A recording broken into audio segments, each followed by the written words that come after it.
we have to figure out how to grow these revenues, and I'll obviously will tell you some of those things which we will be doing. But the fact is that we are going to add 1 trillion rupees into our, revenue stream, next year. This year will be the highest, revenue collection, closer to, 4.8 trillion rupees, which is the first in history. But then next year we'll probably go to around 5.8 trillion. I was saying, closer to, 6 trillion. But whether it's 5.8 or 6, it's pretty close. But never have we collected 1 trillion rupees additionally in a year. So that receives our number one, a kind of focus or efforts. Then PSDP, we are going to spend 650 billion this year, but then it will ramp it up to around 900 billion next year. But it will have to be efficient. And I think for the knowledge of the audience, the Planning Commission started, doing the public-private partnerships, in the PSDP, which means the amount of 900 billion will have a greater impact on the ground with the participation of the private sector. Then we move into the productive sectors. Productive sectors of our economy, which are number one to me, is agriculture. We all know that we used to be a food exporting country. Now we are a net food importing country. And this is a far cry from the 60s, 70s, and even 80s, 90s. So we got to focus on that. We have to focus on all the elements of our agriculture chain. And I think there is the plan which is really a very, very progressive plan which is being put in place. And in this budget too, you will see that we'll put in we'll give a lot of incentives to the agriculture sector of our economy. We have to make our industry more efficient. When we make our industry, our exports become more efficient and we export more. So I'm asked, why is it that we keep following this track? The very fact is that when we start growing, obviously there is a pressure on, imports. People have the buying power, so they just try to buy things which are then we can't manufacture, we don't manufacture, so we import. And that puts pressure on our, reserves, foreign currency reserves. Because our exports are not keeping pace with our, we fall short of dollars. Never have we gone into a tailspin for other reason than balance of payments. So exports, exports, exports. I think that is the mantra. And I will later on tell you what kind of measures we are taking, to just boost our exports. We are also going to just give incentives to our service industry, whether it's housing. We are also during this within the services sector. We have also make our e-commerce very efficient through digitization, and we will give incentives over there, so that we, rather than just being a cash economy, it becomes a digital economy, and that just creates opportunities for us even in the revenue collection. We have to stabilize the power sector. Power sector is a big hole.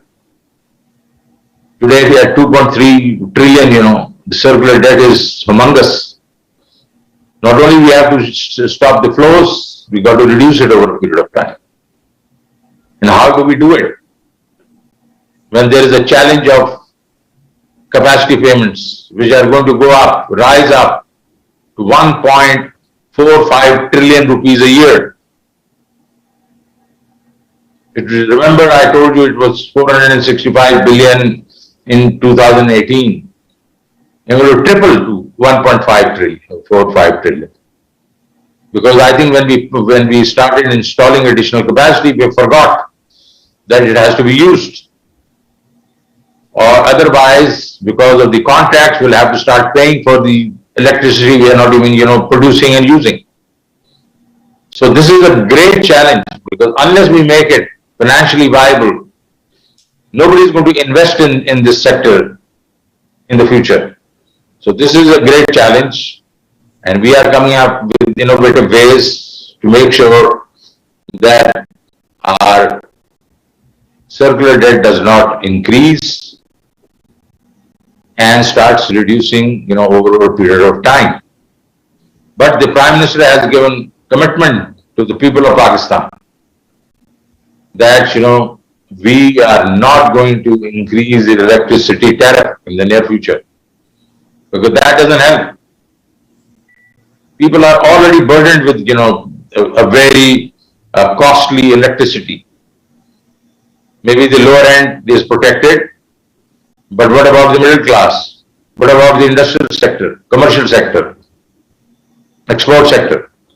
So, our sector has to be stabilized. We need to control prices. And prices here, what we see is all food inflation. I've already mentioned to you about agriculture. Unless we do not increase the production of agriculture, this is not going to be, controlled in a kind of a long term.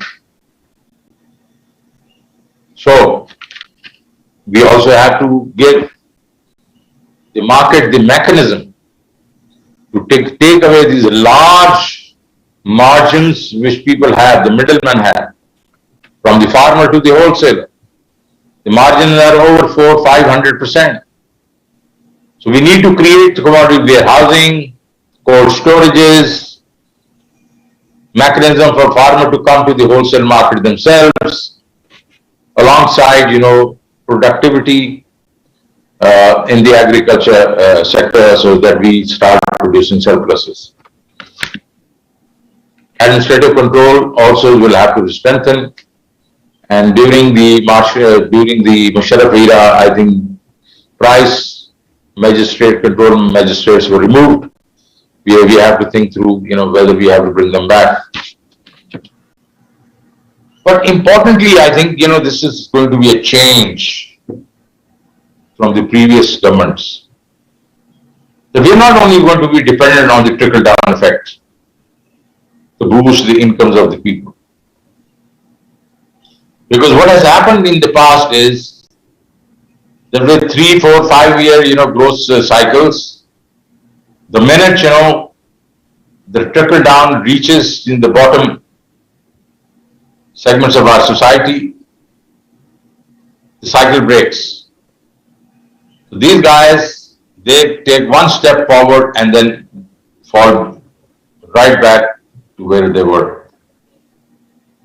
So that is why we are saying a sustainable growth over a long period of time, so that that trickle down effect reaches all sectors of the economy. But as I said, departure from the past, we are also going to be working on the bottoms up approach.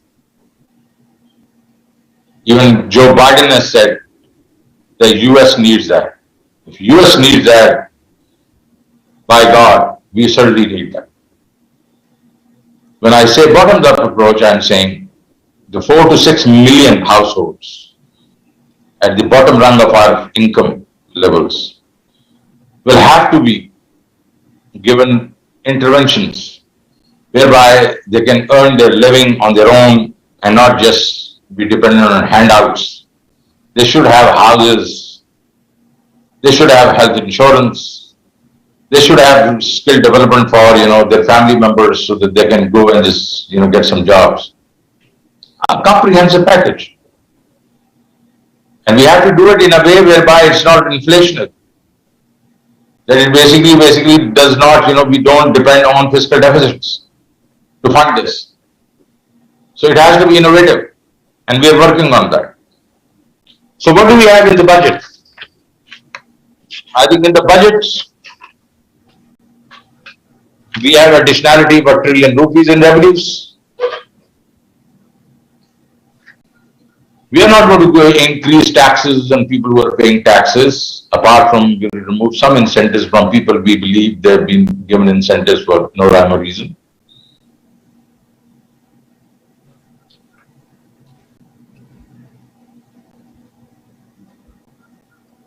We are going to take away the harassment, of the FBR from the lives of the people. A lot of people complain that we are not in the net because we are worried about the harassment of FBR. So in this budget, you will see the announcement that there will be universal self-assessment.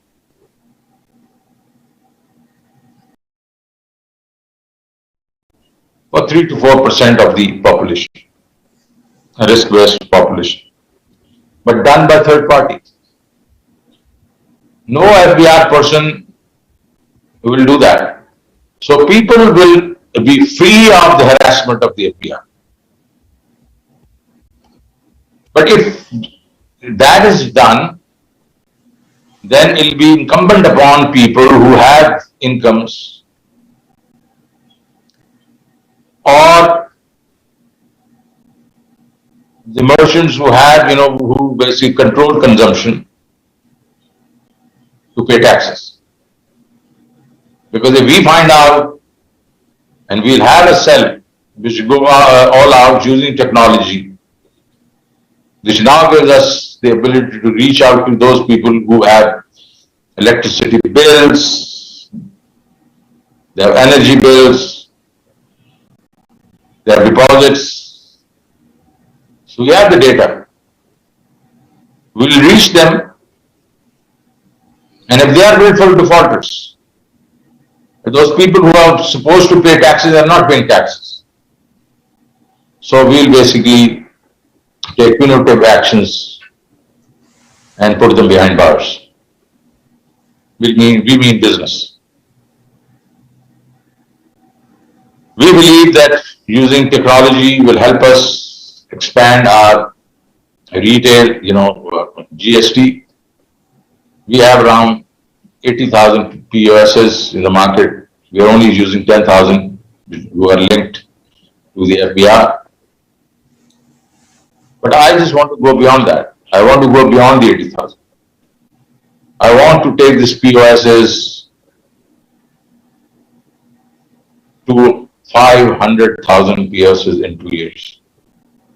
Now somebody will ask who the hell is going to pay for them. The traders are not going to pay. We will pay. FBR will pay.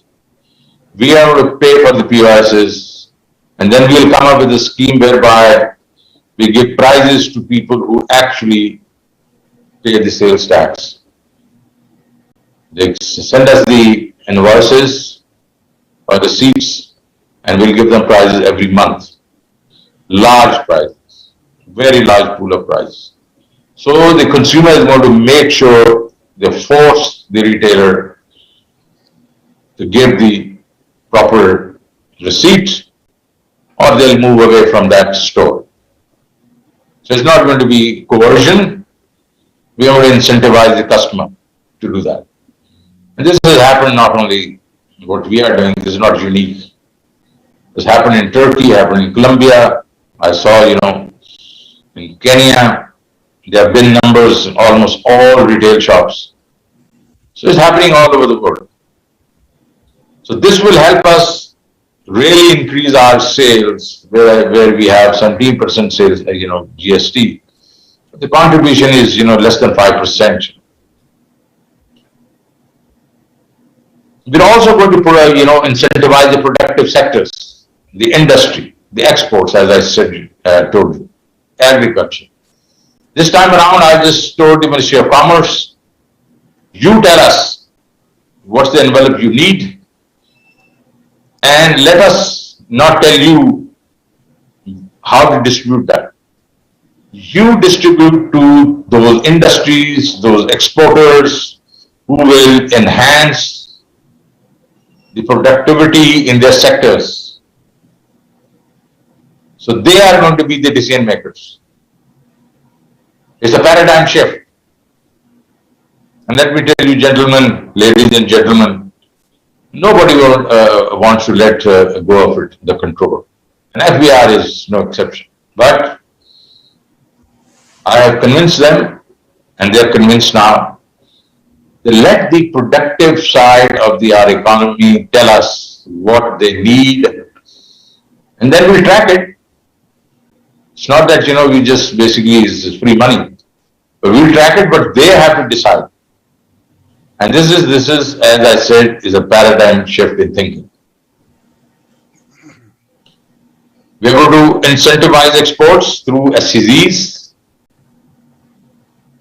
As a matter of fact, we just decided that 1.5% in turnover tax is not going to be applicable in special economic zones.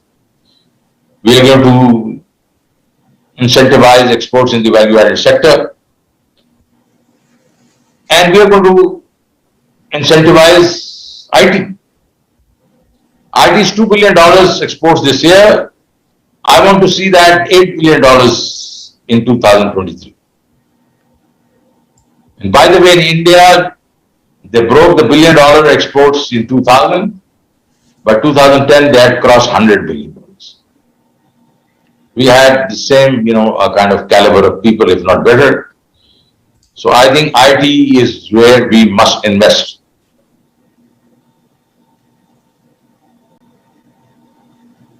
And then we need to bring in FDI. This is very important. We need to bring in FDI in the export sector. Well, fortunately, unfortunately, and I'm not blaming the private sector in this, somehow the other, we have been saying export or import substitution is the same thing. I don't think so. When you basically say import substitution, yes, you replace, the dollars you would have spent on imports. Exports gives you much more than that. Export gives you, the ability to, if you have FDI over there, the technology, the money which comes in, the foreign currency for investments, but export markets. And that's how these East Asian countries, including China, have progressed. You all realize what Deng Xiaoping did in 1979.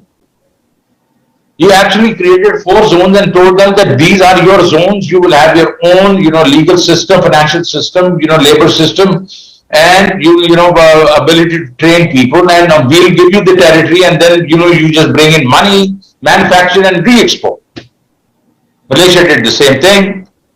India has done, more or less the same thing. Turkey has done it, and so we should do the same thing. We must now encourage FDI in exports.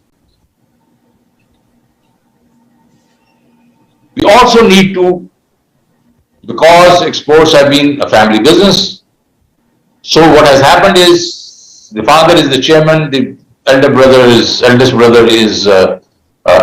son is the managing director, and then finance director and a sales director.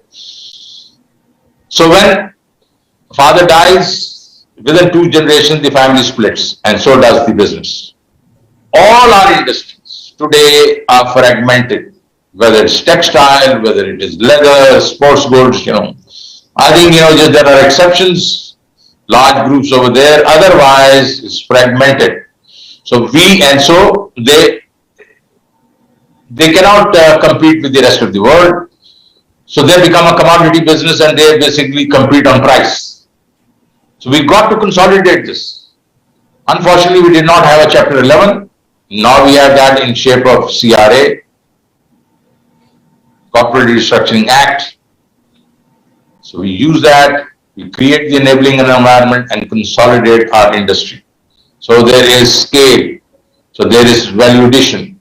And we bring in foreign investors to buy those entities and invest. We got to develop the most important, asset we have, human resource. I think Humayun mentioned that. I mean, our, education level at 60% is not good enough.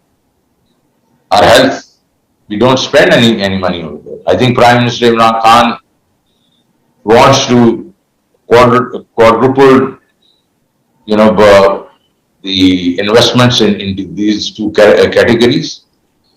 Obviously, these are the provincial subjects, but we'll work with the provinces to make sure that we basically spend quality money on education and health. There is another area which people forget, but is a great enabler. I think Humayun has already mentioned that, and that's the financial sector. Our banking footprint, is only 33-34% of the GDP. Compare that to 50-55% Bangladesh, 80-90% in India, 180% in Korea, and 225% in China. So if our entire formal economy, which has no access to capital markets, depends on the banking sector, and banking sector only supports them, 16 to 17%, because the advances to deposit ratio is only 50%. Then how the hell are we going to grow? So we have to work on that. We have to increase the banking footprint in this country. We have to, remove the regional disparity in the resource allocations. Money is collected all over the country, spent in only 85% of that is spent in 9 cities. KPK has over 600 billion of deposits. The money lent in KPK is less than 50 billion rupees. Similarly, Balochistan, North Sindh, South Punjab, Azad Kashmir. So this disparity has to be removed. The sectoral, 75% is corporate, lending. The rest is 5-6% here and there, whether it's SME, consumer, agriculture. So I think this has to be removed. Then create capacity, as Humayun said, to fund projects and infrastructure. When PICIC, IDPP, etc. were rolled, into different banks and said that, well, we have large banks and they're going to lend projects and for projects and infrastructure, that hasn't happened. Because they've gone to the private sector, and the private sector, finds very, very easy to make money by putting money into the government paper. So we've got to set up, some, DFIs and infrastructure development, banks. We have to bring in FDI. Board of Investment has to do a better job. We have to now leverage CPAC. China is outsourcing 85 million jobs in the sunset industry, but for us, that's not sunset, textile, leather, and including, we should ask them to bring in, investment in IT. We would like to bring in technology in all facets of our economic life. So make the economy more efficient. I think I'll just stop right here. So at the end, what am I saying? There will be emphasis on growth. And we would like to have it all inclusive and sustainable growth. I don't want to see this economy, just going through the 10% in 2 years. It will not. And it should not. We should grow the economy in a manner whereby it sustains itself over a long period of time and it's inclusive. Thank you, gentlemen. I'm here to take your calls, questions. Thank you, sir. Thank you, Finance Minister. That was a very insightful and a very complete discussion. And as I said in my introduction, your comments in the press so far have sent very positive signals. And in my view, you've only reinforced those positive signals today. Thank you. I'll just raise a couple of things before we go to questions. You did talk about the ESC and having 12 sectors with specialist economists if you look at East Asia, all of the growth has been led by the chief executive of the country, and it makes a reading of a who's who of the leading political leaders of the last 50 years: Lee Kuan Yew, Deng Xiaoping, Mahathir Mohamad, and this has to be integrated because there's strong political economy issues in Pakistan as well. You very rightly pointed to the IPPs, the power sector, but that's just the highlight. There are other things, and I don't want to, of course, contest what you're saying. Just moving this discussion a little bit further, I also feel that the PSDP. And that's why the Planning Commission's chairman, when it was envisaged in the beginning, is the Prime Minister of Pakistan. I also feel that the PSDP should have and that's a personal opinion, anyone can disagree with that, just have one goal, which is export growth by building the right infrastructure and by investing in human capital. And you've alluded to that. The IT industry will only grow if we have the human capital and import substitution. I know that you disagree with it, but the East Asian model was to import, to start making parts and then take over that product and start exporting. We moved to questions. Thank you very much. So that was extremely enlightening. We move to questions. I will open this to questions, and those who have not yet may please raise their hands, because I'm receiving a lot of text messages and I will not be able to keep up with all of those. But my request is, I just wanted to add a couple of things. We have one of the highest listening audience today, sir, about 160 that I saw at one point. And it's been telecast, at least partly, on our Facebook page, and it was, of course, like your talk was on PTV Live. Also tickers on all other channels. I will request questioners to be very brief, very precise with their questions, because there's just way too many questioners. And I may not be able to take everyone. So perhaps we begin with Tariq Ikram Saab, who was previously Chairman TDAP. And then I'll go to Madame Charmaine Hidayatullah. Tariq Ikram Saab. Thank you, Ashraf, and thank you, Shaukat. I can just say that what you have said is like music to my ears, absolute music to my ears, fundamentally because it's a paradigm shift. You are moving from incrementalism to a demand-led or a objective-led approach through sustainability. Very briefly, I'd just like to emphasize two things. One is that we all know that revenue and export is the fundamental need of the country. In terms of exports, as I think I've mentioned to you in our personal conversation, I have worked out in detail that there is a potential of $100 billion. And I can tell you that the sectors are machinery mechanical, which is 11 billion, machinery electrical, which is 8 billion, pharmaceutical, which is 5 billion, and so on and so forth. Now, why do I say this? Because in my humble experience, the thing that is lacking in our export is a clarity of which sectors are going to give us the bang for the buck. Where do we get, I don't care whether it is textiles or whether it's spices or whatever, I need dollars.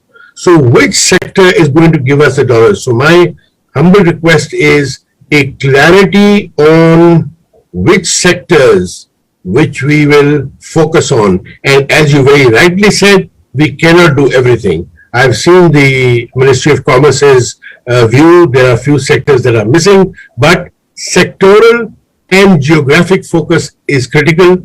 Secondly, you focused on very rightly on FDI.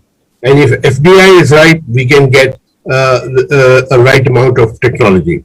So the second thing that I wanted to point out was that I looked at the IMF's a country report of April 2021. I was a bit disappointed, I must say, because it contains a medium-term debt strategy of Pakistan. It outlines 6 elements, things like lengthening maturity profile of debt, boosting transparency, etc., but does not include exports at all. So a medium-term debt strategy of Pakistan does not mention export. I rest my question and comment here, sir. Thank you very much. Thank you, Tariq Bhai. That is very good. I will ask, please bear with me. Please, all questioners, be brief. I have to get in as many as possible, and this is a very busy time for the finance minister. So we can't. On exports, I would just add, sir, that currently just 2% of GDP is being invested in manufacturing, which has come down from 4 or 5% 15 or 20 years ago. After Charmaine Hidayatullah, we'll go to Irfan Wahab, CEO Telenor. But first, Charmaine Hidayatullah Saba.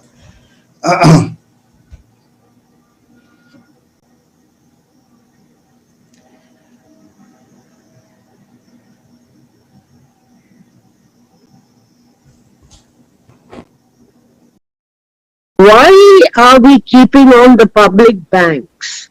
They were put up for privatization, but the government is paying so much in salaries and pensions. It is my humble request that the banks that have become white elephants should be privatized, and maybe they will contribute to the economy. Thank you. Thank you. Wajid Jawad, and then, by the way, let me. Sector's export strategy. Thank you, sir. Thank you, Finance Minister. Thank you, sir. But you could actually, that's a ministerial matter more than. But then, Khalid Kokar Saab hai ya nahi? Otherwise, I'll ask Finance Ministry. And if I feel somewhere in the middle that there is disruption, then frankly, that will be the end. But I don't think, the Prime Minister Imran wants that. And I think I can assure you, Qazi Saab, that we have the will now to just carry it through. Now, going back to Tariq Ikram Saab, absolutely I believe that there is a lot of potential for new things. So let me tell you what we are doing this time around. I am giving incentives to already existing export industries like textile, but also only in value addition, so that we can move from commodity, exports to value-added exports. But I am just giving Razak Dal Saab X amount of money to try to just explore new areas. In this budget, probably like, motorcycles, three-wheelers, motor part, kind of exports, so that we start testing new areas, start expanding the base. And I think you're absolutely right. We got to be very clear, have clarity in the sectors. So we just can't just, we can't have a shotgun approach, a rifle shot, but we will be giving incentives for new areas. Every year we'll add 2, 3, and 4. Now, when you talk about IMF, only concerned about debt management and no mention of exports, Tariq Saab, IMF is an international bureaucracy. They have a cookie cutter approach. It is for us to just basically tailor make their programs and say, this is what is good for us and this is what is not. So don't you worry about it. I've known these guys. Irfan Wahab Sahib talked about focus on technology. There will be incentives in this budget. I believe that there are areas where we basically have to pull up all stops. IT is one of them. I've seen this thing take off in India and other parts of the world. I believe we have equal potential. India went from 1 billion to 100 billion in 10 years. We could probably go from, the 2 billion we have today, into 50-60 billion in by 10 years. And that will be a paradigm shift. So we will give all the incentives to IT.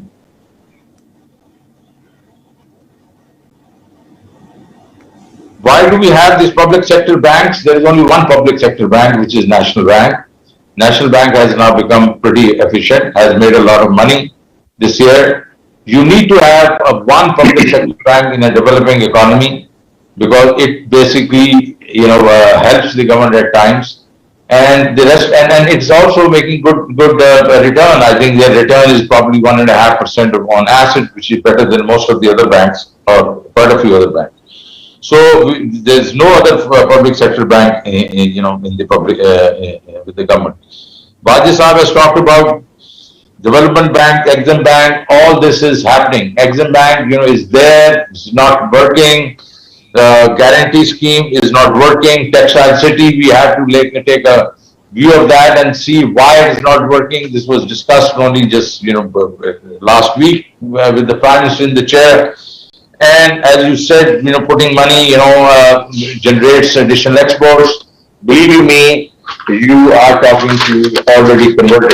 So we will put money in the exports, and that is what we will then will make sure that we will have a sustainable growth over a period of time. I think Ismail Qureshi sir talked about, politics.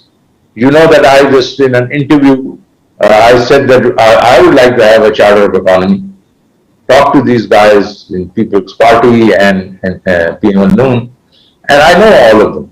So I will be meeting the Prime Minister shortly, and I'll take his permission to reach out to these guys and, just away from the political humbug and work out, on 5-6 areas what we should be doing long term. Because when Manmohan Singh, forget about, China, it's one political system which carries on.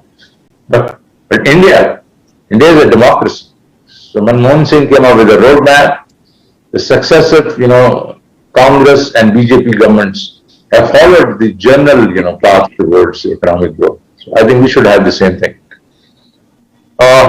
Then talk about IT exports. As I said, I'm converted. Harassment of FBR is going to be removed from the IT sector. I know there were a few areas and they were being harassed, and we will remove all those things, and we'll look at this as a non-traditional sector. As a matter, I was just thinking, because when you said that, I'm going to have this meeting with my FBR people this afternoon, that whatever I think harassment and things which basically IT sector has come up with, we will actually remove them. Well, if it works, it will work. If it doesn't work, we have another year coming. So I think we can always just use that. But I think it will work. Remove the harassment, and then I think they will just, our entrepreneur is very, very productive. Khalid Saab talked about, the research in agriculture. Khalid Saab, I can assure you, I told Makhdum Fakhr Saab that agriculture is a provincial subject, but I would like to put money from the federal government in the research. Let's upgrade whatever we have in the research centers we have, but bring in, world-class research centers, new research centers in 5-6 major crops, and I will pay for it. I believe in research. The very fact is we have not moved in, the productivity in major crops is because I think we have not worked on, kind of our seeds. So clearly it's one of my, kind of priority, and of course we'll just try to do everything to lower the cost of production. I think Wasim Saab talked about infrastructure project for exports. I think, and asked me, is 19.5, the right kind of market? Absolutely not. That is why we are going to come up with infrastructure banks and development banks. These commercial banks are treating everything, whether it's development or it's commercial, at the same level. And they're really become greedy. So they're private sector banks, but we will bring in a couple of banks, which is, we used to have IDBP, we used to have PECEC, NDFC. So we'll bring a development bank and an infrastructure development bank. Asif sir, we talked about pensions. Pensions is a major issue. But, we are going to move away, we got to look at, and learn from other countries, even, private sector, how they tackle the pensions. So pensions, the way we are doing it is very archaic. And we even, people don't get the right kind of returns. So we are working on a progressive, way of dealing with this. There is a Pay and Pension Commission, and Nargis Sethi is heading that, and I have told her that, listen, you include private sector people. She has a couple of people. I said, no, there should be more and more, but bring in people who internationally have managed this issue. You remember that in the US and other places, pensions was a great issue, and it actually bankrupted many companies. So it could bankrupt this country also. So we will look at it. This is one of the major issues for as far as we are concerned in pay and pension. How focused is the PSDP? I believe that it will become more and more focused when we keep shifting it to the public-private partnerships. Because when it is being done by the public sector, you obviously have delays in projects, and you basically, because of funding or all other reasons. And when you include the private sector for their own efficiency, for all profits, they make sure it is done, timely basis and more efficiently basis. And I'll give you an example. Citibank, constructed 2 buildings in Hong Kong. There was one 80-floor building, the other one 65 floor. And the time period was around 2 years. That they'd construct those in 2 years. Guess what? Because there were early completion bonuses, they were completed, everybody moved into those buildings in 20 months. 4 months before, the construction was supposed to. Why? There's an incentive. So I just told the, planning commission, please let's introduce these incentives. And they said, well, oh, by the way, I said, no, there's no such thing as by the way. I think go and give these incentives, those contractors who are going to build this, give them the incentives to, complete it, earlier than, mandated. So we are going to make sure that these things are focused and we get a bang on the buck because, okay, I'll give you another example. Every $1 rupee of PSDP which we plan, I think Ashraf Saab bhi baithe hue hain, we actually go and end up 2 rupees or 2 rupees 50 paise when it's completed. Why? Because of inefficiencies, delays, So अगर हमने 1 रुपए की चीज को 80 पैसे में 90 पैसे में complete करना है, so we might as well just follow what other countries have done. Devaluation, has it helped? Let me tell you, we have a very narrow export base. And I have told you before that we are competing on price. We are a commodity business when it comes to exports. So if you devalue, what the importer does is comes to you and says, oh, you basically have now gained 50 rupees on a dollar. Now give me 40. Otherwise, I'm not going to buy your product. And because yours is not a value added, most of it, you have no option but to just give him that 40 rupees. So that is why I'm saying that we got to move up the value chain so that and consolidate so that we have the scale. That we do not sell our products on price alone.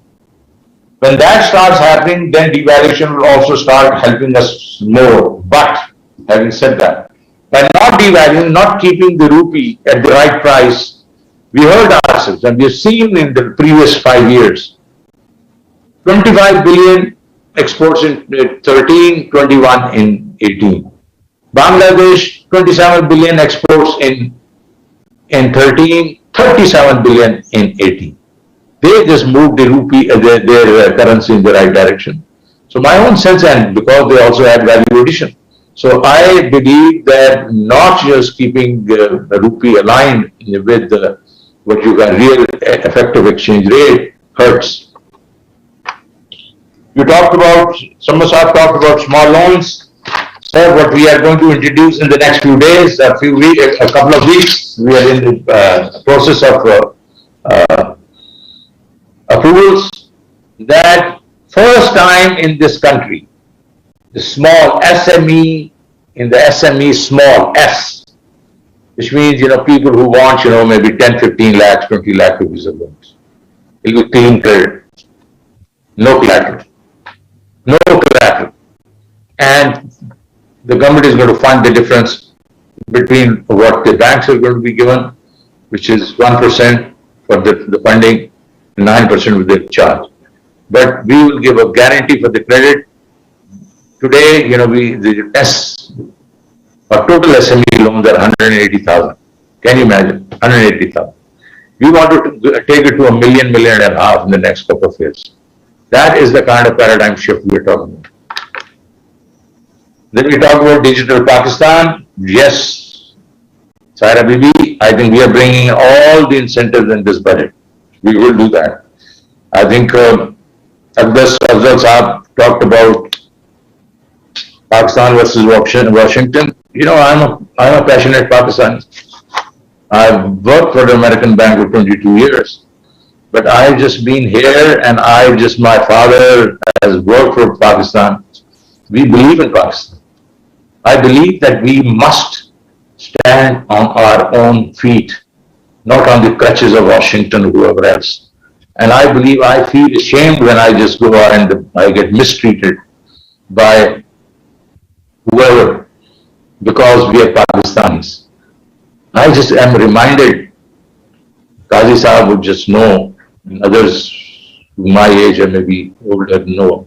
In 68, we were the 4th largest economy in Asia. We had a higher, GDP than Korea, Saudi Arabia, Thailand. And look where we are now. So I want to make sure that I don't think, I have lifespan to see that we just exceed Korea or whatever. But we will put this country back on track, on the rails, the way what we did in Habib Bank, which was totally bankrupt. And what I did was I just changed the direction of the ship, put it in motion, and give a push of 5 to 10 knots an hour. Today it's at 50 knots an hour. And that's what we'll do with this country. So you would see that we do this. Then we talk about how will we tackle poverty. I told you that we are going to go bottoms up. There will be 4 to 6 million households we are going to hit with agri loans, with loans in the urban areas. For the families of these guys to go and catch fish, not just take fish from us. Catch fish, which means enterprise loans. We'll give them housing. We'll give them training for their people in the family. We'll give them health cards. So we are going to tackle for the bottoms up. This is going to hit the poverty right in the belly. Then, and so when you talk about 250 billion rupees, probably it's going to cost us more.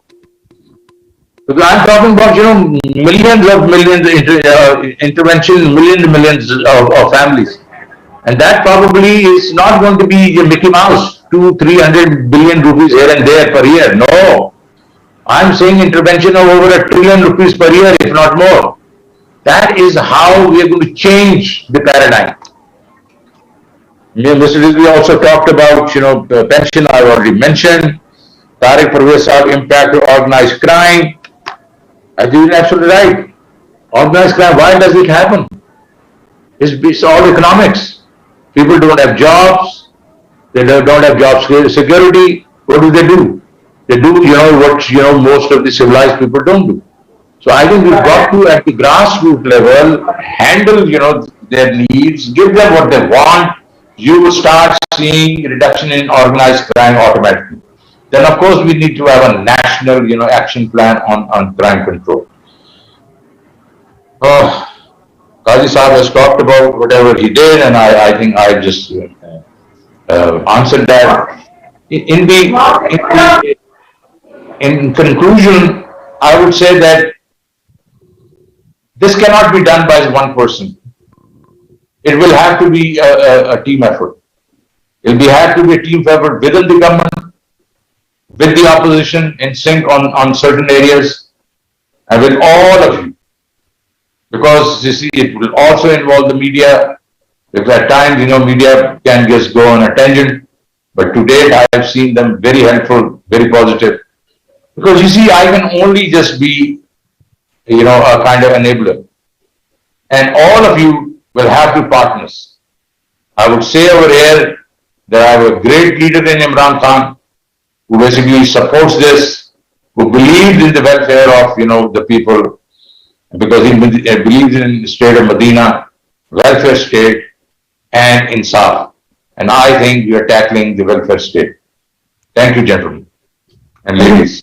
Finance Minister, as you heard yourself, that universal acceptance and applause of your position on the positive vibes that you said. I'm just, before I go to Humayun Saab, Khuttab Heather has been asking for, I don't know why he didn't raise his hands earlier. अगर मेहताब हैदर आप सुन रहे हैं तो आप बहुत जल्दी सवाल करें, otherwise I will go to Humayun. Thank you. Can you hear me, sir? Yes. जी मेहताब हाँ बोलो. Sir, I have two questions, sir.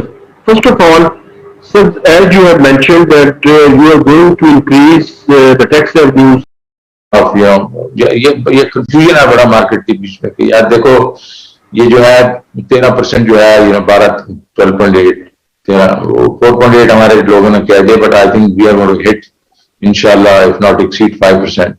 तो 13% और 20% के दरमियान 7% कहां से आएगा? So my own sense is that you don't understand. I've been saying that we are going to broaden the tax base, whether it is income tax or it is sales tax. And sales tax, even in the income tax, we will use technology to go and figure out people who are not actually. We actually know those people who are not actually paying taxes. Now we are going to reach them and say, hey guys, now we have removed the harassment from the FBR. Now you start paying taxes, or else, if you are willful defaulters, we're going to put you behind bars. So I think there will be a strong incentive for them to start paying. That's one. The second is that the retail sector, we are going to put technology in place, as I said, POSs, and they're not going to be 10,000 this year. What was this year? We're going to first reach the 80,000 and then go up to 500,000 in the next 2 years. That is going to give you major kicker. And that will basically, give you the additionality. I'm very certain, Mehta, you will see this happening, in the first, 6 months of the next year. And so we are not going to be depending like, previously that additionality through more taxes, No, that we are not going to do. Yes, we are going to we remove some exemptions, which we believe are misplaced. Otherwise, on the personal income taxes, there will be a very slight change here and there, but not, we are not going to make money out of this. Secondly, how do we pay for the dollars? I can assure you that, with a stronger kind of export momentum on textiles and IT and others, as well as now we're going to ramp up, FDI. We are all going to go to the Euro market, Euro bond, you're talking Sukuk, they're waiting for us. We have Sukuks waiting for us. We have Panda bond waiting for us. We have 2 large transactions waiting for us, which one is, these RLNG. I just tackled that, few days ago. This month, we are going to remove all the impediments, and that RLNG plants will give us, a bit of money. And then we have this, the licenses, the spectrum licenses. That should give us, over $1 billion. So I think we will have enough money, and we will have the balance sheet strength of some institutions like WAPDA, who can go directly to the market, and raise money, So I think, we will have dollars, inshallah. Thank you, sir. Humayun, sir. I wish to thank everybody for a very, which I thought, a productive session, and I hope the finance minister and the participants found it productive too.